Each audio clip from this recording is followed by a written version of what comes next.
Hello everyone, this video is for explaining about MCP, that is Model Context Protocol. Model Context Protocol is a very important concept in case of developing AI agents or agentic AI in that kind of ecosystem. For example, before MCP, we have to create our own custom coding for connecting the LLM based AI applications with the various external data sources or any kinds of tools for checking the weather data or for getting search results like that. We have to use their own API. In that case, we have to create that connection through coding, right? So it takes a lot of time to do that. In that case, it is very limited, right? So we need to know about the API details of the external tools and the data. So based on that only we can create our AI applications. It's very limited. So it is a constraint for the AI agent developments, right? But in case of MCP, it is making that job very easy. MCP is just a protocol standard, it's based on the JSON RPC 2.0 that protocol. But the thing is, because of that standardization, anyone can easily connect their AI applications, LLM based applications, with different kinds of external tools and external data sources very easily. It is something like USB port for computers. Before USB ports, in the computer, we have to use different ports. PS2 port for connecting keyboards and mouse, and LAN port for LAN, like that, right? But with the help of USB, now we will be able to connect different kinds of devices easily with the computer, right? Now USB ports can be used for connecting mic, keyboard, mouse, and LAN, web camera. Any device can be now easily added to the computer through the USB port. It is kind of standardization, right? Similarly, in case of AI, MCP is a standardization of connecting external sources and data to the LLM based AI applications. Okay, let me explain one by one, step by step. Actually, this MCP was developed by, that protocol was launched by Anthropic, which provides Claude, right? In the year 2024, November month, as open source. Okay, so why MCP matters? Okay, so basically it solves the N by M integration challenge of custom per tool connectors. That is, I explained with the example of USB, right? So it can be easily connected with different kinds of integrations. Okay, it enables context-rich LLM workflows across diverse repositories and tools. Because of that easiness, now people are connecting LLMs with the various sources. So basically, it's increasing context. Actually, that is why they selected the name Model Context Protocol, right? Previously, people were giving more importance about prompt engineering. We need to know how to effectively prepare the prompt for LLMs to get desired output, right? Everyone was talking about prompt engineering, how to create the prompts effectively. It should be clear, it should be concise, and it should give the details about limitations, formats, and it should provide context, and it should give examples, various approaches and tips are there, right? But that are record because of lack of sufficient context. In case if the LLM is connected with various external sources and tools, it will be getting a lot of context.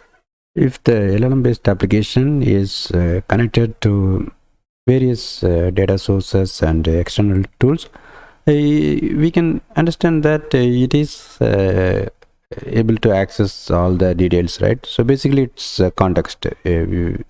That application is provided with a lot of context, right? That is why it is called as Model Context Protocol. In case of this approach, it is different from RAG, retrieval augmented generation. In case of retrieval augmented generation, we are fetching or retrieving the context relevant to that query using vector search, other approaches, and then adding that context information along with the user query and sending it to the LLM for getting the output. That approach is different. That is a very limited context, right? Only that context relevant to that particular query. But here we are connecting LLM with a lot of things. Say for example, in case of ChatGPT, we know that that LLM behind that ChatGPT, like GPT-4, that kind of models, LLM models are having knowledge cutoff date, right? But ChatGPT is able to provide latest information, right? Because of that search tool, right? So it is having search tool. Though the LLM, built-in LLM is not having the ability to give your query related to latest events, it is able to use that external tools, search tools, right? So it's kind of context. It's getting that context about latest things. So if your query is related to latest thing, that is using that tool, right? That LLM based application like ChatGPT is able to use that search tool. Okay. But in that case, that company like OpenAI, they spend a lot of time for connecting with these kinds of tools, like by connecting through API. They need to go through the API details and create the code for doing that. Similarly, it can be provided with a lot of things. Say, for example, if you're asking about like booking a flight ticket or something, okay, as of now, that options are not there. But because of that MCP, we will be seeing that kind of stuff very soon. Like many people are actively working in developing a lot of AI applications powered by LLM with the power of MCP, which enables connecting with a lot of external tools. Say, for example, if someone is willing to book a ticket, bus ticket or train ticket or flight ticket to particular place to another place, he can just ask the application to do that, right? So because of that agentic AI, that application can create the different AI agents. One agent for finding details about train ticket, another agent for handling bus tickets, and another agent for flight ticket, and one more orchestration kind of agent for coordinating all these things, right? So each agent can connect with, say for example, in case of bus agent, bus booking agent, it can connect with a lot of, say for example, 10 different kind of bus agents, right? Or bus booking companies API access, right? It can connect with those things, and train ticket booking, that can connect with the different train services, and flight booking agent can connect with different flight services. Like now, because of MCP, it becomes easy. As I said, it's a kind of USB kind of plug and play, right? So everyone can connect with a large number of external sources and external tools and data, right? But I heard that LLM hosting things are Cursor, Cloud Desktop, that kind of applications are suggesting to limit that kind of external tool usage up to 40 or almost within 100 to make them very effective to avoid performance issues. That is different thing. But theoretically, we can connect any number of external tools easily with the help of MCP because we can easily connect it. Otherwise, we have to create the connection code manually, right? That will require a lot of time for studying about that API details, and it's like a tedious task. But because of this MCP, it becomes very easy. So like that LLM workflows, almost any kind of AI applications are now becoming very context rich. Okay, so another important thing is this protocol is adopted by major companies. Okay, so it is becoming a standard now. So right now it is available with Cloud Desktop. Okay, and other things. Even Cursor is providing option to use MCP servers. Okay, almost a lot of vibe coding tools and other platforms are adopting MCP server, and allowing the users to add MCP servers, and then allow them to use that servers. So basically the architecture is it's having MCP client and MCP server, okay, and they are communicating through JSON RPC 2.0 protocol, okay. So that is the very basic of MCP. But apart from MCP client and MCP server, you may be hearing about the MCP host. That is like where the MCP client is there. Say for example, Cloud Desktop, Cursor, that kind of applications host that MCP client, right? So that MCP client can access that MCP server through the JSON RPC 2.0. So basically the MCP clients reside in LLM applications, okay, and they orchestrate protocol calls, okay. So MCP server, we can assume this as a lightweight microservice, okay. It is for accessing the tool and data. It is the simple architecture of that MCP. So that LLM based applications are connecting to the MCP server through JSON RPC. And then the MCP server will be connected with external tools and other data, right? That is the purpose of having MCP server, right?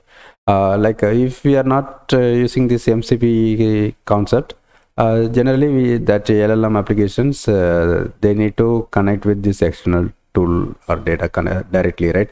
As I said, that requires a lot of tedious work, okay. But in this case, while creating the MCP server, it is true that the MCP server creator has to do that all the tedious work of connecting with external tool. But it is one time. Once that MCP server is created, anyone can use that in their, they can call it from their application very easily, right? It's very simple thing, okay. It's a standard thing. So that is the unique advantage of MCP.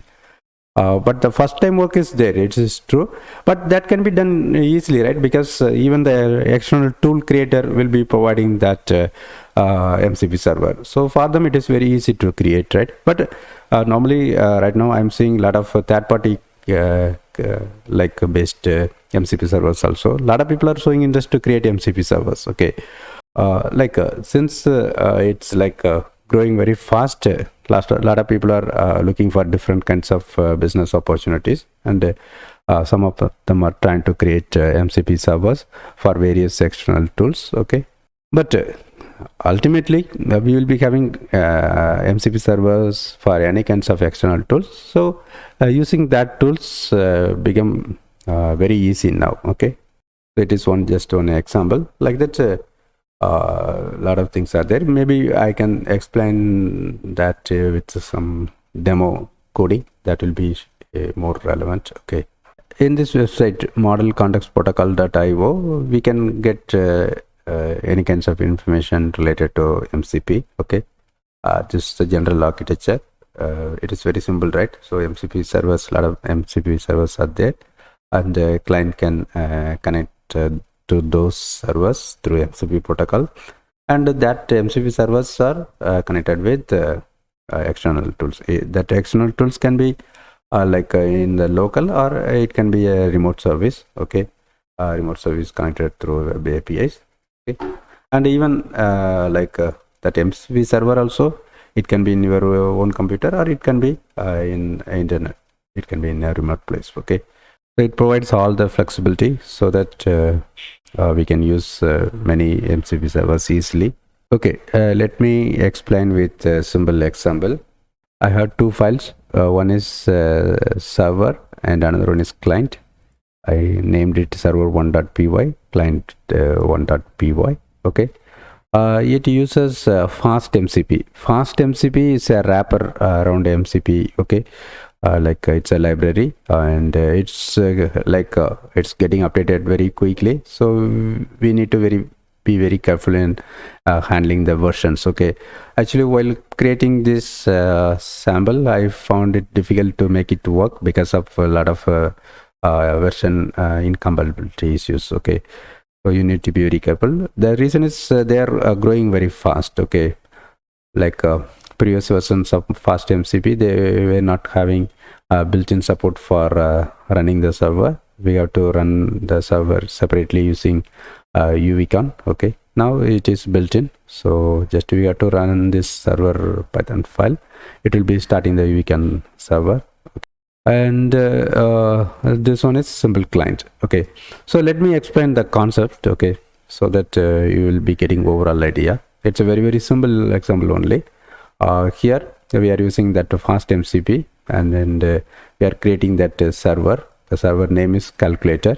Okay, with the help of fast MCP, we created this MCP server with the name calculator. Okay, right now we have that server, and in that server we can add tools, resources, and prompts basically. Okay, three kinds of things we can add. In this example I will show the tools. Okay, tools will be doing some actions. Resources are like files or things. Okay, so here in case of tool, let us take this simple example of addition and multiplication. Okay, this is add. Okay, add this, multiply. Okay, but in real world scenario, like it will be like say for example, if you are creating a application, and you are allowing the customer to ask questions like tell me about the weather in New York today. Okay, in that case, if that customer is asking that question in the chat window, that question will be like going to the LLM, right? But LLMs will not be having that detail, because LLMs are having a certain knowledge cutoff date, correct? So in that case, that LLMs, recent LLM models are having the feature like function calling. Okay, then with the help of function calling, they can call the, they can prepare the functions. Say for example, get weather and argument as city name as New York, like that. Based on the prompt, they can like prepare the function call, and it will be sending to the AI application. So in that case, AI application can execute that function. Okay, and it can return the result to the user or to the LLM again for further processing. That is the fundamental of function calling or tool calling in LLMs. Okay, that are providing options for using external tools basically, right? That is fundamental. So MCP is not adding any new features. It is we need to be very clear. It's not a kind of functionality or something. It makes that kind of thing easy. Like in that same example, in our AI application, we have to write a piece of code for connecting to the external weather API. Okay, that will take significant time. Say suppose if that weather API is for say for example, if there are 100 cities, each city is having different kinds of API. Then we have to write 100 functions, right?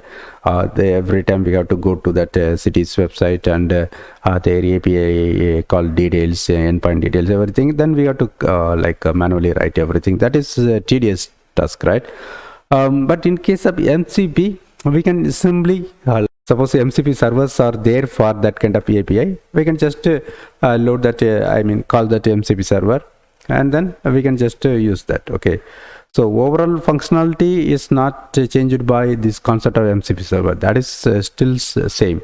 So the LLM, through the LLM, the user asks questions that cannot be answered directly by the LLM. In that case, the LLM, if it is provided with functions, provided in the sense while sending the prompt to the LLM, that function calling, that kind of LLM models are providing option to send list of functions. Okay, in that case it can choose the appropriate or relevant function from that list based on the prompt, and then it will be preparing that or formatting the functions properly with the proper arguments, and then it will send the details to the LLM application, and the LLM application can execute that function.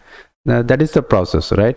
So while executing the function, it needs to access that external API, right? So for that, in that function definition, we have to use that coding.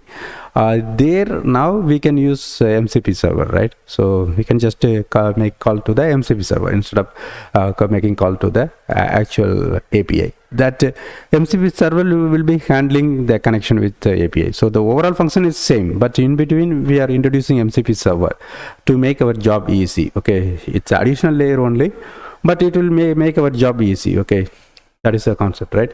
So if you are able to understand that overall picture, just now relate this one. Okay, here we created calculator server. Okay, the calculator server, we are adding two functions, add and multiply. Okay, here we are just adding a plus b, and here we are just multiplying, return a multiply by b, right? These are very simple things, but assume that these are all involving a lot of things, like a lot of processing or a lot of different kinds of API connection settings. Then assume that say for example you are not using server, MCP server, the client has to deal everything, right? It is client. Okay, you are going to create a application and you are using this client. Okay, here you need to add, right? So in that here we have to do all the things. Suppose if it is a complex here in the server, here you are having like 100 lines of code, very complex one, and those things needs to be done here. Okay, but now we are separating that thing. We are now having like this server, MCP server.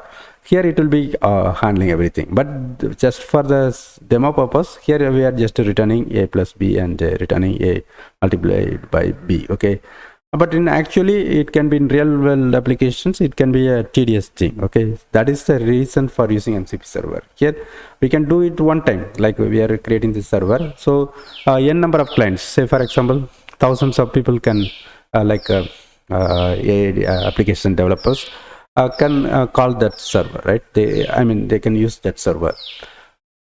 So in that case, it is very simple. They need not to worry about all these things, function definitions. They can just call that. Okay, it is something like function calling, like normally in traditional programming. We can create some functions, and that function can be called from many piece of code, right? So similarly, just oversimplifying that, I'm just telling.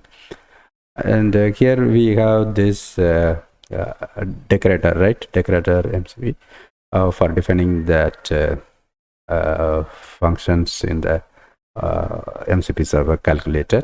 Okay, so we have MCP server calculator, and that calculator is provided with two functions, add and multiply. Okay, and we define that things. So here we are just running that server, right? MCP.run. Transport is HTTP, so it's through HTTP. HTTP, it's actually steamable HTTP. Okay, and host is this one, localhost, and the port is this one, and the path is /MCP. Okay, as I said, in this latest version of this fast MCP, we can run like that. Otherwise, we have to use UVCon. Okay, so this is server, this is client. So we are using this client. Okay, so that is here we define that things, right? Host and port. Here we are using that. We are creating that client. Okay, so basically the client will connect to this server. Okay, and we are now calling this function add. Here we are calling add. Here we are calling multiply. Okay, so we are passing parameters. So it is a standardization. We have to just pass these values like this. Okay, and we need not worry about what are the things here. It's done. Okay. Again, it is very simplified demo. In actual case, that function calling will be done by LLM normally. Okay, LLM or LangChain, that kind of frameworks that will be doing. So here we are just hard coding that. Just we are manually calling this by passing this parameters. Okay, this is the function name, and it is arguments. Passing as a dictionary. Okay, so this is the standardization. Actually it is wrapped with fast MCP, right? Actually I tried with without that also, that we have to prepare that suppose if you are not using this client, we have to prepare the payload using JSON. Okay, but this library is simplifying that things. But basically we have to send the details in a standard way, okay, through JSON. Okay, so we are calling that add and we are calling multiply here. Okay, so let me first run the server. Okay, we are starting the server. Okay, so it is using fast MCP version 2.10. MCP version is 1.10. So as I said, fast MCP is a wrapper around MCP. Okay, we can use without a fast MCP also. Okay, and server name calculator, we provided that function name here, right? Calculator, so it's showing that. And the transport is steamable HTTP. Though we provided HTTP, it's alias for steamable HTTP. Okay, alias for steamable HTTP, and the server URL, right? That HTTP and this port, this host, that details, and this path we provided here, right? So based on that, it created that. But as I said, in case of older version of fast MCP, we have to manually run the UVCon. Okay, now I am running the client. It's giving result, right? Add result 30, multiply result 6. Here printing this one, right? Add result, multiply result. Okay, so that response is having that result detail. Okay, so this much simple. We can create any kind of MCP server, and we can write connecting functions for connecting with the external sources here. Just for demo purpose, I am just showing this one so that we can get the overview of how it's working. But in actual thing, we have to add a lot of complex things here. Okay, that is the purpose of having this MCP server. We need not, as a client, we need not do it again. So we can just call that server, MCP server. It's like we can assume that in this AI world, it is something similar to related to function in traditional programming. Okay, once it is there, anyone can use it. Okay, it's a library kind of stuff. Okay, so because of that, now a lot of developments are happening, and because of that fast development, things are getting changed quickly. So if you are going to use this code in later stage, it may not be working. Okay, because of changes happening quickly. Okay, but ultimately these things should follow the MCP protocol, that specifications. Okay, that is the thing. These are all for supporting that MCP library and this fast MCP library. That things are like wrappers, right? This fast MCP to make our work easy. And here in the client also, that client that class is making our job easy. Otherwise, instead of just passing here, we have to create payload. There we have to specify the protocol like JSON RPC 2.0, and we need to specify the function name as tool name as add, and we have to specify tool call like that. A lot of specifications. So you can check the specification details here. They provided the specifications, and this website has all the details. Okay, so it should be following the standard, right? JSON RPC 2.0. So all these things are making that development easy. Okay, but suppose if you want to do some kind of your own changes, you can create your own type of client. Okay, so now it's very clear, right? We are running the server here, and we are running the client. Client is able to give the reply. Maybe we can something different, change it as 12. So now add result is 32, right? Okay, thanks for watching this video.